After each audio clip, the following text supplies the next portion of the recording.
अस्सलाम वालेकुम class 9 exercise 2.6 question number 7 solve the following equations for real x and Y.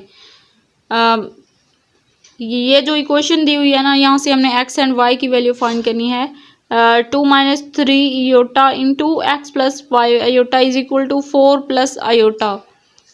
तो ये देखिए, इसको आपस में मल्टीप्लाई नहीं करना है। एक्स प्लस वाई आयोटा को एक साइड पे लेंगे क्योंकि हमने एक्स एंड वाई की वैल्यू ही फाइंड करनी है।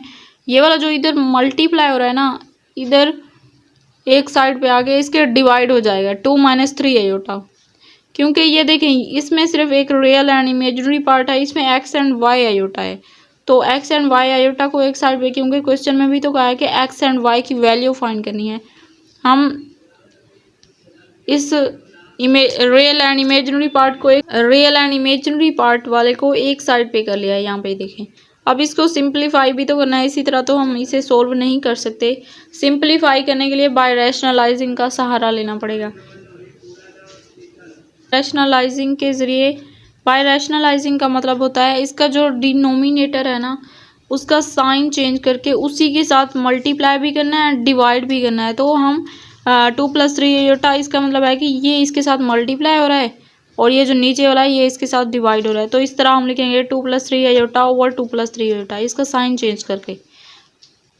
अब ये देखें, नोमिनेटर को नोमिनेटर के साथ एंड डिनोमिनेटर को डिनोमिनेटर के साथ मल्टीप्लाई करेंगे तो ये दोनों तो आ जाएंगे साथ में। ये नीचे वाला देखें ज़रा, a - b a + b, ये एक फार्मूला बन रहा है क्योंकि यहाँ भी वही वैल्यू है और यहाँ भी वही वैल्यू है। तो जब a का स्क्वायर प्लस माइनस b का स्क्वायर आएगा, ऊपर वाले को दोनों को आपस में मल्टीप्लाई करेंगे। 4 × 2 = 8 और 4 × 3 = 12 iota plus 2 iota 3 iota square over 2 ^ 4 minus 3 × 3 = 9 iota square. Iota square equal to होता है -1 के।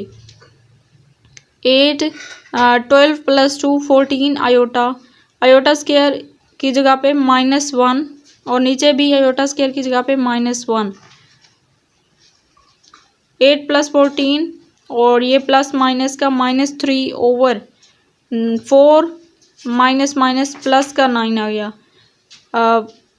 8 प्लस का है और 3 माइनस का है, तो यहाँ से क्या बचेगा, प्लस का 5 प्लस 14 आयोटा ओवर 9 + 4 13।